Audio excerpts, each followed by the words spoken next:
Hello again and welcome back to our course on PSE 2018. In this section we're going to look at acquiring PSE 2018. If you already have it, you've got it installed, you're ready to go, you can skip this section. If on the other hand you're still in the process of deciding whether to get it, or you know you're going to get it and you're not quite sure how, this is the section for you. In this section, I'm first of all going to look at system requirements. Then I'm going to look at how to buy or otherwise acquire PSE 2018.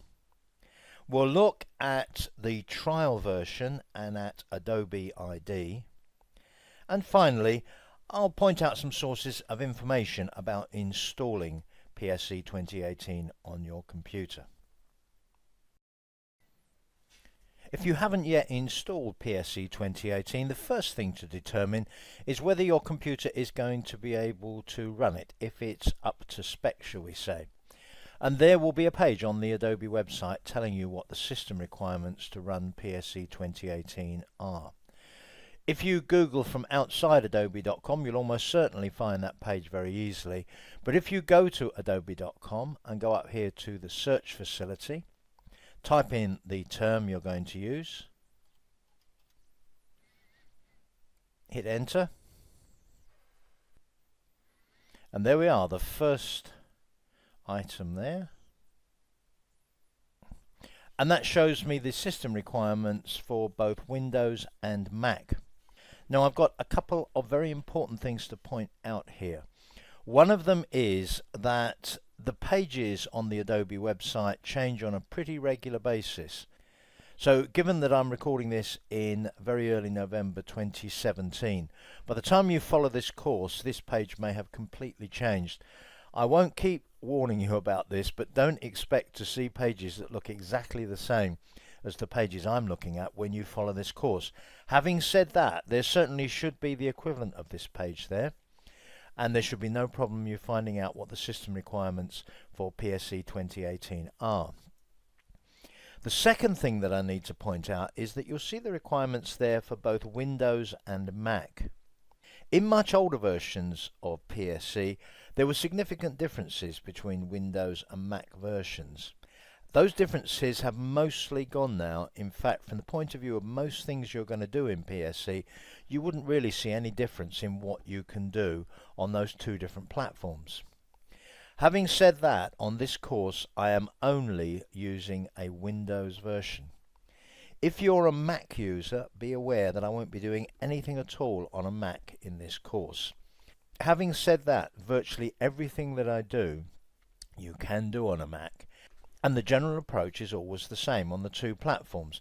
The sort of things that are different are the exact looks of Windows, the keyboard shortcuts and so on. If you're used to adapting Windows instructions to use on a Mac device when it comes to using desktop software, I think that if you're an experienced Mac user, you won't really have any trouble following this course. But bear in mind, I only use Windows. In fact, I'm running this on a Windows 10 PC.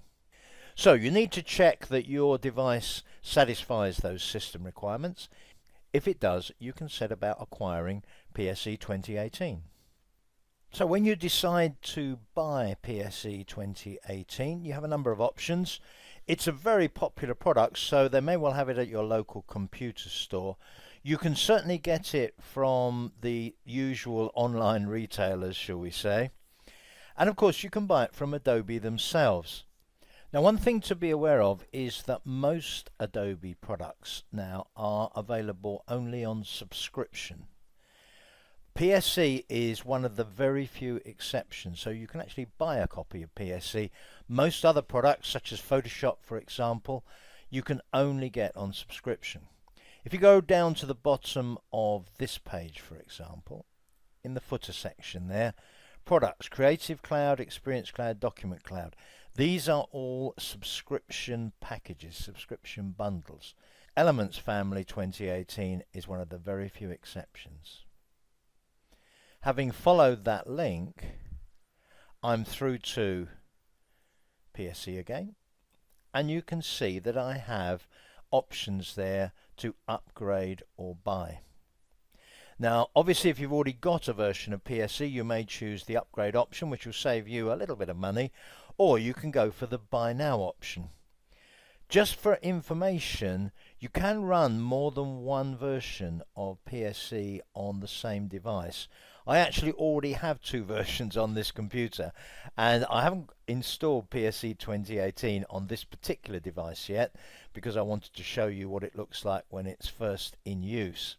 But I already have PSE 14 and PSE 15 on this device.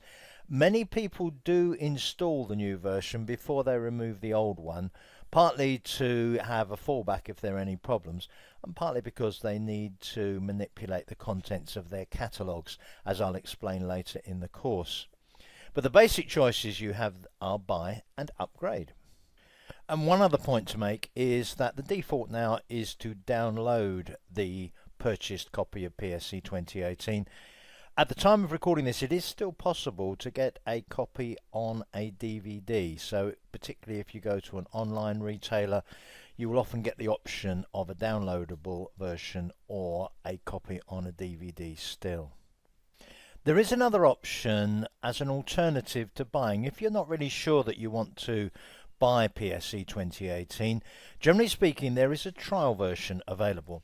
I obviously can't guarantee that this will be available when you come to follow this course, but for as long as I can remember, there has been a trial version available. Generally speaking, up until now, the trial version has lasted 30 days, so you could probably complete this course, or at least get substantially through it in 30 days if you set your mind to it, and find out an awful lot about PSE 2018 before you make the actual purchase decision and part with some money. On this particular page, if you go right down to the bottom, there's a link down there. Still deciding? Start with the free trial. Download Photoshop Elements 2018. Now, one thing you're going to need to do in order to do this is to get yourself an Adobe ID. Many people tend to be wary of completing these forms, worried about the amount of mail they're going to get from Adobe about Adobe products. I've had an Adobe ID for many years, and I've checked and unchecked various boxes on communication preferences, and Adobe have never really bothered me. So my Adobe ID is obviously indispensable because I do have other Adobe products, and basically it works, and no, they don't send me loads of email that I don't want. So if you're prepared to do so, get yourself an Adobe ID, sign in, and you'll be given the option of downloading the free trial of PSE 2018. Now, when I first started using PSE 2018 a few weeks ago, I was very impressed by a few great improvements that have been made to the support and information, and I'm going to be talking about those during the course. The first big improvement is this page, installing Photoshop Elements, because on this one page there are instructions to install from DVD, how to download and install from adobe.com, so that's your downloaded version. There are even instructions for how to convert a trial version into a full version if that is what you decide to do. And further down the page there is information about troubleshooting. I'm not actually going to do an installation of PSE 2018 during the course. I am now going to install it onto this device. If you have problems with the installation, they are problems you need to address to Adobe and to the various support links that I'm going to explain in a couple of sections' time. Generally speaking, in my recent experience, installations of PSE have been pretty straightforward. And going back to something that I said earlier on, and which is just emphasized here on this page, you can have more than one version of Photoshop Elements installed on your computer, so there's no need to uninstall earlier versions. So if you are using an earlier version, and particularly if it's a very old earlier version, it's probably a good idea to hang on to it until the new one is up and running and you're happy with it. So the information you need about installation is all available from this page or its equivalent. So having explained the options for acquiring PSE, if you don't already have it and you haven't already installed it, then you need to acquire it, buy it or get a trial version, and you need to get it installed, perhaps following the instructions that are available via this page on adobe.com. Now we're almost ready to start using PSE, but I've got a couple of short sections to cover first where I'm going to give you some other very important background information. So join me for the first of those next.